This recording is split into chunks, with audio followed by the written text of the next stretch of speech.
Hi, my name is John Vento, and I'm honored to be a part of the following music video, The Day the Lady Cried. The song was composed by Rob Garrison, Buddy Hall, and me, and the video conceived and created by Tim Kachuriak. It is our hope that through this presentation, in some small way, that we've captured the essence of the American spirit. And with that, I present The Day the Lady Cried.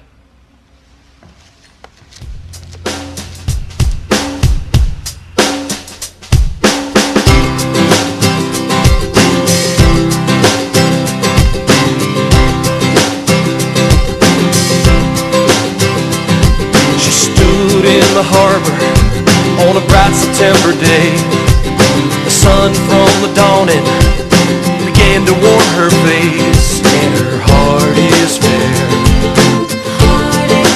Trust is everywhere.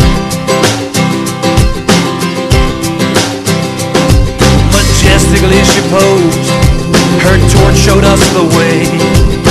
Another American welcome to a new American day, and her heart is good, comforting the world. While then a mighty dragon came down from the sky with a bloody crash of thunder. It took what was right. She looked from a distance, a tear fell from her eye. It later came to pass, that's the day the lady cried. It was a bright September morning on a warm September day. Never had a warning, innocence gone away, and her heart is mad. Fire in her eyes.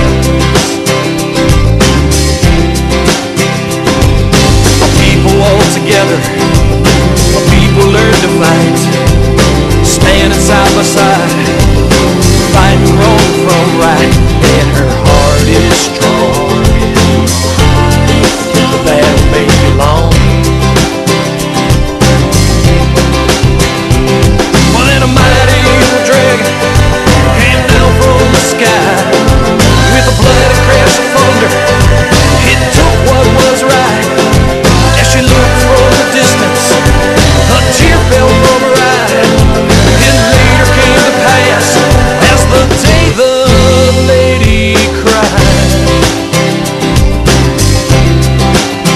Now let me hear voices from heaven, voices from pain. All those paid so dearly, surely will rise again. And all those that love them, never let them die.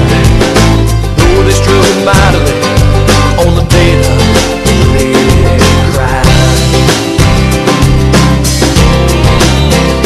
Let me hear voices from heaven, voices from pain.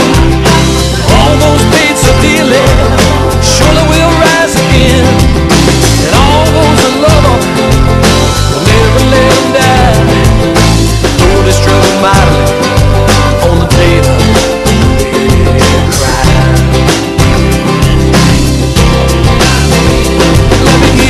voices from heaven, voices from pain. All those paid so dearly, surely will rise again.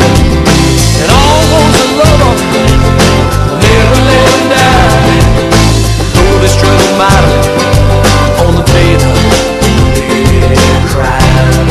This was an act of war by terrorists, using hijacked planes as their weapons, planes packed with passengers aimed at the financial heart of the United States. Uniquely, the whole world were eyewitnesses of the second attack, broadcast live on television as the airliner banked sharply into the World Trade Center, creating a fireball that burst through the concrete, glass and steel where hundreds of office workers were at their desks. Voices from heaven, voices from pain. All those paid so dearly, surely will rise again. And all those that love them, never let them die. Though they struggle mightily on the day the lady cried.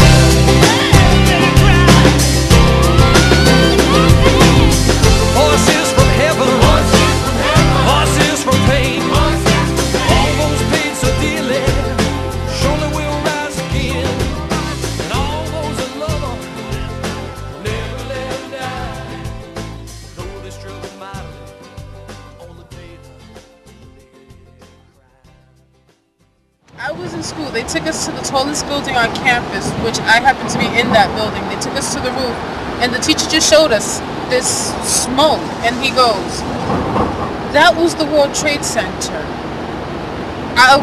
We were all shocked. Some of us came to our senses. I was like, I gotta go home. My dad's military. I wanted to know what was gonna happen. I was scared. I was nervous. I was freaking out. This is actually the first time that I'm coming down to see it, and it's just makes your hair stand. You know, I used to take the train under here to get to New Jersey to see my family. You know, and I'm like, it's. The people that were forced to jump, when I look at this building, so tall, the people that died instantly, they had no choice. I think that's horrible. That's what breaks my heart. So, it breaks me up. When I come here, I mean, I didn't lose anybody in the towers. First, I almost lost people in the towers. 2 friends of mine, I almost lost them, and it hurts. You know, it's 3,000 people.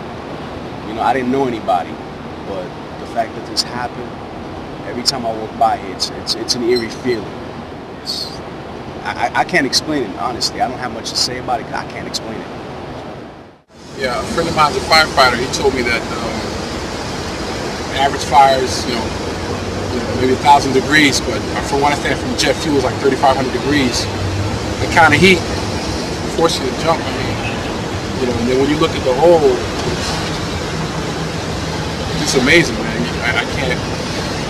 It's hard to even scale, you know, where the building was and all the people, you know, went to work. Senseless. I can't. I cannot believe that somebody would actually sit there and think about doing that. You know, for months, the smoke that came out of this place, the bodies, the steel, the smell. I'll never forget the smell. I'll never forget that smell. It's unbelievable. And to think that the people that we still haven't even found that are just gone, you know, it's unbelievable. It's unbelievable.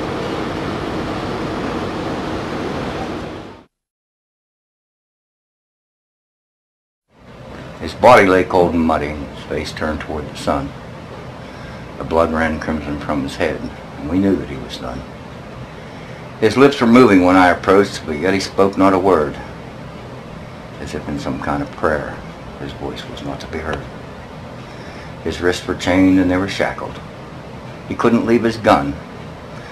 He was doomed when we advanced, but the boy just couldn't run. He fired on us in fear that we'd kill him anyway, while his comrades had deserted and left him there to pay.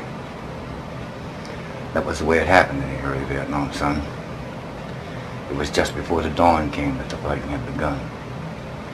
And then the fight was over. We moved across the field. We searched the foxholes and bunkers to see how many we killed. That was when I saw him lying there in pain. The medics tried to save him, but he died without giving his name. What kind of power are we fighting that could chain a boy to a gun and leave him firing hopelessly while cowards left on the run? That's a question left to be answered when the pieces fall in place. But there's one thing, when that day comes, of this boy, there'll be no trace. When the pieces fall in place. When the pieces fall into place, there's finally a chance in the world for the human race.